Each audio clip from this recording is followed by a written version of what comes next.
जय श्री रेणुकाचार्य शिवाचार्य शिखामणि यो वीरशैव सिद्धान्तं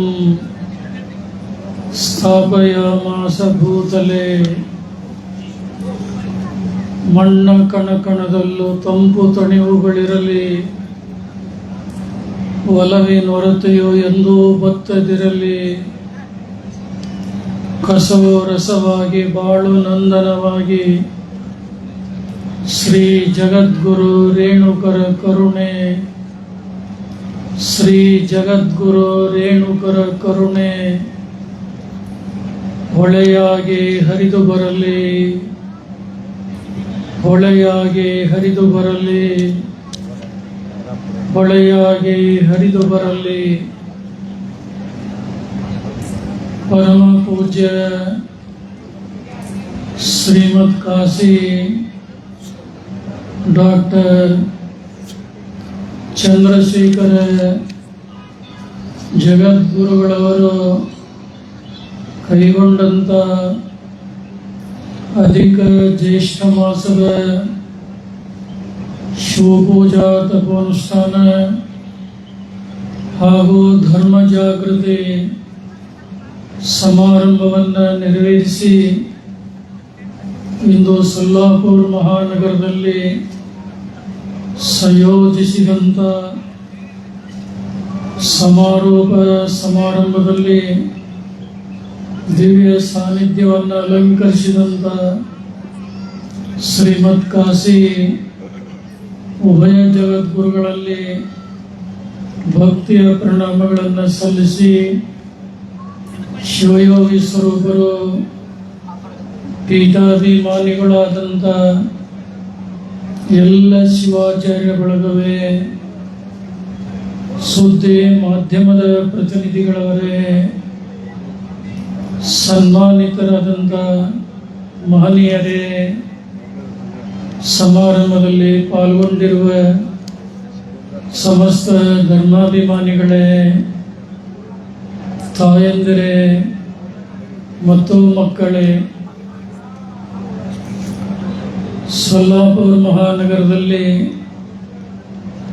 ಇಂದು ಮತ್ತು ನಾಳೆ 2 ದಿನಗಳ ಕಾಲ ಶ್ರೀಮದ್ ಕಾಶಿ ಡಾಕ್ಟರ್ ಚಂದ್ರಶೇಖರ ಜಗದ್ಗುರುಗಳವರು ಅಧಿಕ ಜ್ಯೇಷ್ಠ ಮಾಸದ ಅಂಗವಾಗಿ ಮಹಾರಾಷ್ಟ್ರದ ಅನೇಕ ಪ್ರಾಂತ ಪ್ರದೇಶಗಳಲ್ಲಿ ಇಷ್ಟಲಿಂಗ ಪೂಜಾನುಷ್ಠಾನ, ಆಧ್ಯಾತ್ಮದ ಆಶೀರ್ವಚನ ಇವುಗಳನ್ನು ನೆರವೇರಿಸುವುದರ ಮೂಲಕ ಜನರಲ್ಲಿ ಜಾಗೃತಿಯನ್ನು ಉಂಟು ಮಾಡಿದ್ದು ತಮ್ಮೆಲ್ಲರಿಗೆ ಗೊತ್ತಿರುವಂತಹ ಸಂಗತಿ. ಇವತ್ತು ಸೊಲ್ಲಾಪುರ ಮಹಾನಗರದಲ್ಲಿ ಇಂದು ಮತ್ತು ನಾಳೆ ಈ ಸಮಾರಂಭ ನಡೀತಾ ಇದೆ.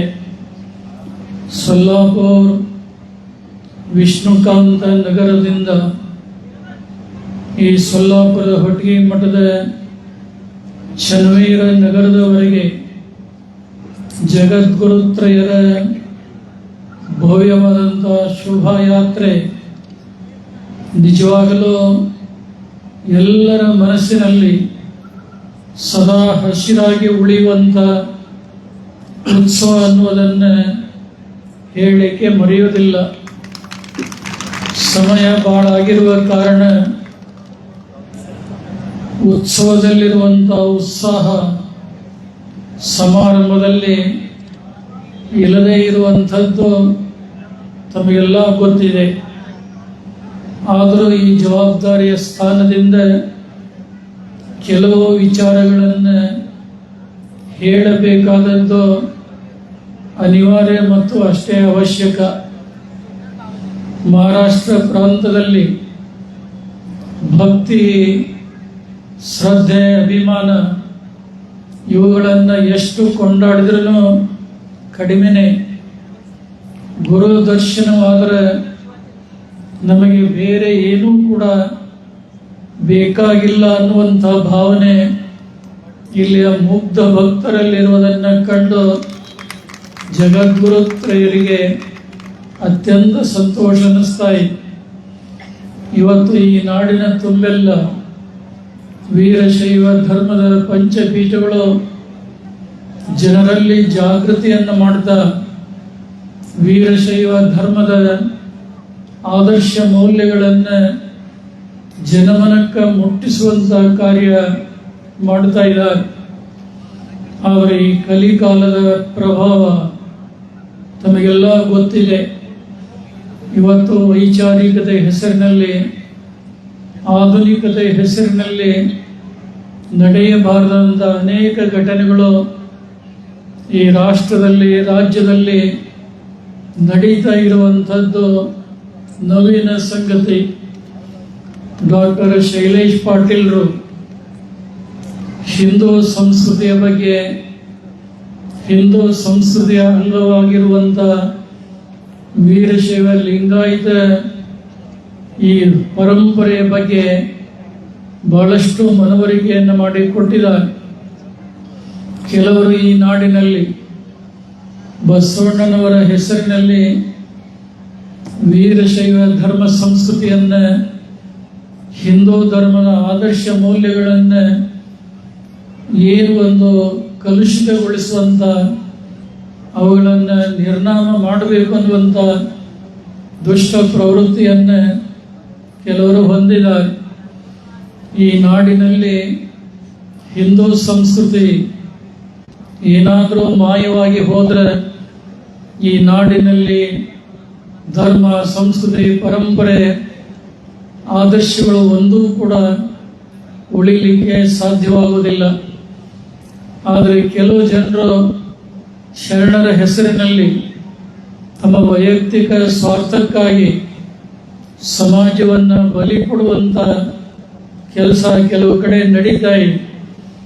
ಅದಕ್ಕೆ ವೀರಶೈವ ಧರ್ಮದ ಪಂಚಪೀಠಗಳು ಹಿಂದೂ ಕೂಡ ಅವಕಾಶ ಕೊಟ್ಟಿಲ್ಲ, ಇವತ್ತು ಕೂಡ ಕೊಡುವುದಿಲ್ಲ, ಮುಂದೂ ಕೂಡ ಭವಿಷ್ಯತ್ತಿನಲ್ಲಿ ಅಂಥ ದುಷ್ಟ ಶಕ್ತಿಗಳಿಗೆ ಅವಕಾಶ ಇಲ್ಲದಂತೆ ಜನರಲ್ಲಿ ಧರ್ಮ ಪ್ರಜ್ಞೆಯನ್ನು, ರಾಷ್ಟ್ರ ಪ್ರಜ್ಞೆಯನ್ನು ಬೆಳೆಸುವಂಥ ಕೆಲಸ ನಿರಂತರವಾಗಿ ನಡೀತಾ ಇದೆ.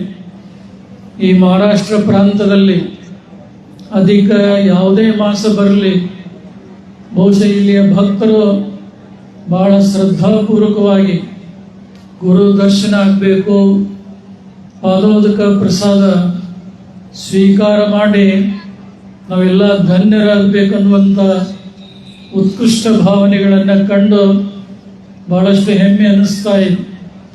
ಶ್ರೀಮದ್ ಕಾಶಿ ಡಾಕ್ಟರ್ ಚಂದ್ರಶೇಖರ ಶಿವಾಚಾರ್ಯ ಭಗವತ್ಪಾದರು ಬಹುಶಃ ಅಧಿಕ ಜ್ಯೇಷ್ಠ ಮಾಸದ ಅಂಗವಾಗಿ ಸುಮಾರು 42 ಭಾಗಗಳಲ್ಲಿ ಸಭೆ ಸಮಾರಂಭಗಳನ್ನು, ಪೂಜೆ ಪುನಸ್ಕಾರಗಳನ್ನು ಮಾಡಿ ನಮ್ಮ ವೀರಶೈವ ಧರ್ಮ ಸಂಸ್ಕೃತಿಯನ್ನು, ಮಾನವ ಧರ್ಮದ ಹಿರಿಮೆಯನ್ನು ಬೆಳೆಸಿಕೊಂಡು ಬಂದದ್ದನ್ನು ನಾವೆಲ್ಲ ಕಾಣ್ತಾ ಇದ್ದೇವೆ.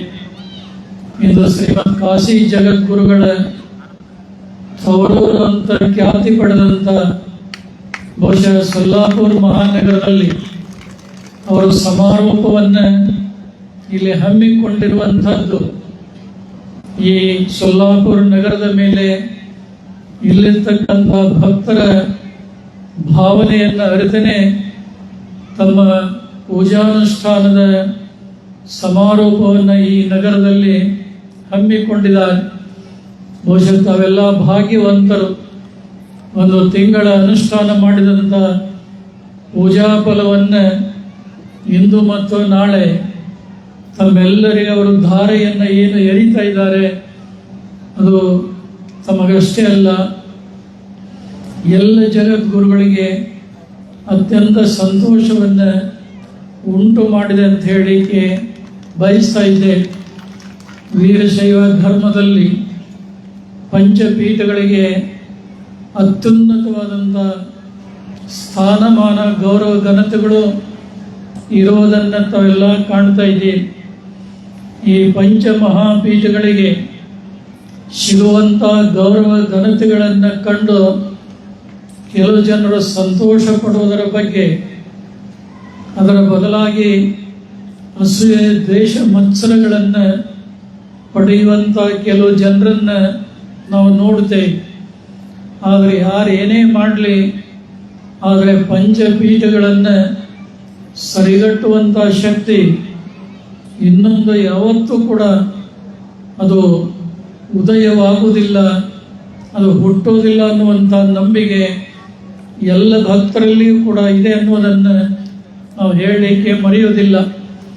ಶ್ರೀ ಜಗದ್ಗುರು ರೇಣುಕಾಚಾರ್ಯರು ಎಲ್ಲರಿಗೂ ಅನ್ವಯವಾಗುವಂಥ ಶ್ರೇಷ್ಠವಾದಂಥ ತತ್ವ ಸಿದ್ಧಾಂತಗಳನ್ನು ಬೋಧ ಮಾಡಿದ್ದಾರೆ.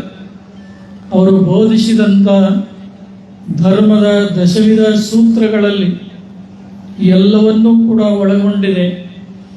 ಒಂದೊಂದು ಧರ್ಮಗಳು ಒಂದೊಂದು ಅಂಶಗಳನ್ನು ಇಟ್ಕೊಂಡು ಧರ್ಮ ಪ್ರಚಾರ ಮಾಡಿದರೆ, ವೀರಶೈವ ಧರ್ಮದಲ್ಲಿ ಜಗದ್ಗುರು ರೇಣುಕಾಚಾರ್ಯರು ಎಲ್ಲ ಧರ್ಮಗಳ ಅಂಶಗಳನ್ನು ಅದರಲ್ಲಿ ಅಡಕಗೊಳಿಸಿ ಸಮಾಜಕ್ಕೆ ಮಾರ್ಗದರ್ಶನ ನೀಡಿರುವಂಥದ್ದು ಅವರ ಸಾಮರಸ್ಯದ ಒಂದು ಭಾವೈಕ್ಯತೆಗೆ ಅವರ ಸಂದೇಶಗಳು ಸಾಕ್ಷಿಯಾಗಿವೆ ಅಂತ ಭಾವಿಸ್ತಾ ಇದೆ.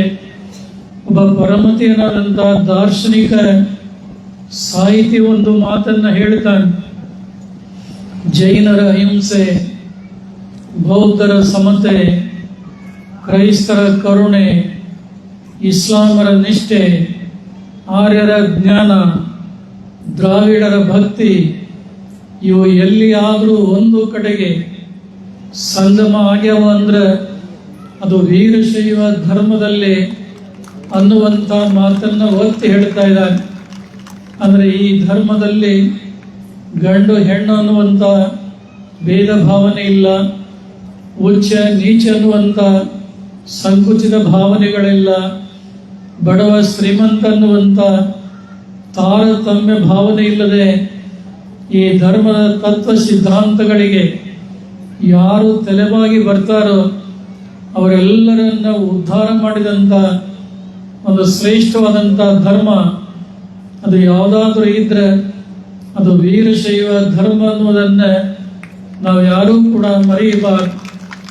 ನೂರಾರು ಜನ ತಪ್ಪು ಅಭಿಪ್ರಾಯಗಳನ್ನು ಹೇಳುವಂಥವ್ರು ಇರಬಹುದು, ಆದರೆ ಅವರ ಅಭಿಪ್ರಾಯ ಸರಿಯಾದಂಥದ್ದಲ್ಲ. ಏನೇ ಸಮಾಜಕ್ಕೆ ಒಂದು ಉತ್ತಮವಾದಂಥ ಸಂದೇಶವನ್ನು ಪೀಠಗಳು ಹಿಂದೂ ಕೂಡ ಕೊಟ್ಟಿವೆ, ಇವತ್ತೂ ಕೂಡ ಕೊಡ್ತಾರ. ಈ ಸೊಲ್ಲಾಪುರ ಮಹಾನಗರದೊಂದಿಗೆ ನಿಕಟವಾದಂಥ ಸಂಬಂಧ ಹೊಂದಿದಂಥ ಭೂಲೋಕದ ಶಿವನಾಗಿ ಸಂಚರಿಸಿದಂಥ ಶ್ರೀಮದ್ ರಂಭಾಪುರಿ ವೀರಗಂಗಾಧರ ಜಗದ್ಗುರುಗಳವರು ಮಾನವ ಧರ್ಮಕ್ಕೆ ಜಯವಾಗಲಿ, ಧರ್ಮದಿಂದಲೇ ವಿಶ್ವಕ್ಕೆ ಶಾಂತಿ ಅನ್ನುವಂಥ ವಿಶಾಲ ಸಂದೇಶವನ್ನು ಈ ನಾಡಿಗೆ ಕೊಟ್ಟರು. ನಿಮಗೆಲ್ಲ ಗೊತ್ತಿದೆ, ಇವತ್ತು ಅವರವರ ಧರ್ಮಕ್ಕೆ, ಅವರವರ ಜಾತಿ ಜನಾಂಗಕ್ಕೆ ಒಳ್ಳೆಯದಾಗಲಿ ಅಂತ ಹೇಳೋರು ಭಾಳ ಜನ, ಆದರೆ ಮಾನವ ಧರ್ಮಕ್ಕೆ ಜಯವಾಗಲಿ ಅನ್ನುವಂಥ ಸಂದೇಶ ಕೊಟ್ಟಂಥ ಜಗದ್ಗುರುಗಳು ಯಾರಾದರೂ ಇದ್ರೆ ಅವರು ಶ್ರೀಮದ್ ರಂಭಾಪುರಿ ವೀರಗಂಗಾಧರ ಜಗದ್ಗುರುಗಳು ಅನ್ನೋದನ್ನು ನಾವು ಯಾರೂ ಕೂಡ ಮರೆಯುವಂತಿಲ್ಲ. ಬಹುಶಃ ಸೊಲ್ಲಾಪುರ ಮಹಾನಗರಕ್ಕೂ ರಂಭಾಪುರಿ ಧರ್ಮಪೀಠಕ್ಕೂ ಇರುವಂಥ ನಿಕಟ ಸಂಬಂಧ ತಮಗೆಲ್ಲ ಗೊತ್ತಿದೆ. ಸೊನ್ನಲಿಗೆ ಶಿವಯೋಗಿ ಸಿದ್ದರಾಮೇಶ್ವರ ಜನನಕ್ಕೆ ಕಾರಣೀಭೂತರಾದಂಥವರು ರಂಭಾಪುರಿ ಪೀಠದ ಜಗದ್ಗುರು ರೇವಣಸಿದ್ದೇಶ್ವರರ ಆಶೀರ್ವಾದದಿಂದ ಸಂಜನಿಸಿದಂಥವರು ಶಿವಯೋಗಿ ಸಿದ್ದರಾಮೇಶ್ವರರು. ಬಹುಶಃ ಅವರ ಚರಿತ್ರೆ ಇತಿಹಾಸವನ್ನು ಬಹಳ ಜನ ತಿರುಚಿ ಸಮಾಜಕ್ಕೆ ತಪ್ಪು ಅಭಿಪ್ರಾಯಗಳನ್ನು ಕೊಟ್ಟಂಥ ದಿನಗಳು ತಮಗೆಲ್ಲ ಗೊತ್ತಿದೆ. ಹಿಂದೆ ಶ್ರೀಮದ್ ಪರಮಪೂಜ್ಯ ಗಂಗಾಧರ ಜಗದ್ಗುರುಗಳು ಈ ಮಹಾನಗರದಲ್ಲಿ ರಾಘವಾಂಕ ವಿರಚಿತ ಸೊನ್ನಲಾಪುರದ ಸಿದ್ದರಾಮೇಶ್ವರ ನಿಜ ಚಾರಿತ್ರ್ಯವನ್ನು ಪ್ರಕಟ ಮಾಡಿ ಆನೆ ಮೇಲೆ ಅಂಬಾರಿ ಕಟ್ಟಿ ಅದರ ಮೆರವಣಿಗೆ ನಡೆದಿದ್ದು ತಮ್ಮೆಲ್ಲರ ಮನಸ್ಸಿನಲ್ಲಿ ಸದಾ ಹಸಿರಾಗಿದೆ. ಇವತ್ತು ಶಿವಯೋಗಿ ಸಿದ್ದರಾಮೇಶ್ವರರ ಮಂದಿರಕ್ಕೆ ನಾವು ಇವತ್ತು ಭೇಟಿಯನ್ನು ಕೊಟ್ಟಿದ್ವಿ. ದೇವಸ್ಥಾನ ಹಿಂದೆಂದಿಗಿಂತ ಇವತ್ತು ಅಭಿವೃದ್ಧಿ ಪಥದಲ್ಲಿ ಕೆಲಸ ಮಾಡ್ತಾ ಇದೆ. ಅದೆಲ್ಲವನ್ನು ನೋಡಿ ಸಂತೋಷವಾಯಿತು. ಆದರೆ ಜಗದ್ಗುರು ರೇವಣಸಿದ್ದೇಶ್ವರರು ಸೊನ್ನಲಿಗೆ ಸಿದ್ದರಾಮೇಶ್ವರರಿಗೆ ಒಂದು ಜನ್ಮಕ್ಕೆ ಕಾರಣರಾದಂಥವರ ನೆನವುಗಳನ್ನು ಈ ಭಾಗದ ನವ ಯುವಕರಿಗೆ ಮನವರಿಕೆ ಆಗುವಂಥ ಚಟುವಟಿಕೆ ನಡೀಬೇಕು ಅನ್ನುವಂಥ ಅಪೇಕ್ಷೆ ರಂಭಾಪುರಿ ಜಗದ್ಗುರುದು ಅಷ್ಟೇ ಅಲ್ಲ, ನಮ್ಮೆಲ್ಲ ಸಮಾನ ಪೀಠಗಳ ಆಶಯವೂ ಕೂಡ ಅದೇ ಆಗಿದೆ. ಇನ್ನೊಂದು ಕಡೆಗೆ ಕರ್ನಾಟಕದಲ್ಲಿ ಶಿವಯೋಗಿ ಸಿದ್ದರಾಮೇಶ್ವರರು ವೀರಶೈವ ಧರ್ಮ ಪರಂಪರೆಯಲ್ಲಿ ಬೆಳೆದವರಾಗಿದ್ದರೂ ಕೂಡ ಕರ್ನಾಟಕದಲ್ಲಿ ಒಂದು ಸಮಾಜದವರು, ಒಡ್ಡರ ಸಮಾಜದವರು ಸಿದ್ದರಾಮೇಶ್ವರ ನಮ್ಮ ಗುರು ಅಂತ ಹೇಳಿ ಅವರ ಚಾರಿತ್ರ್ಯತೆಗೆ ಧಕ್ಕೆ ತರುವಂಥ ಕೆಲಸ ಮಾಡ್ತಾ ಇದ್ದಾರೆ.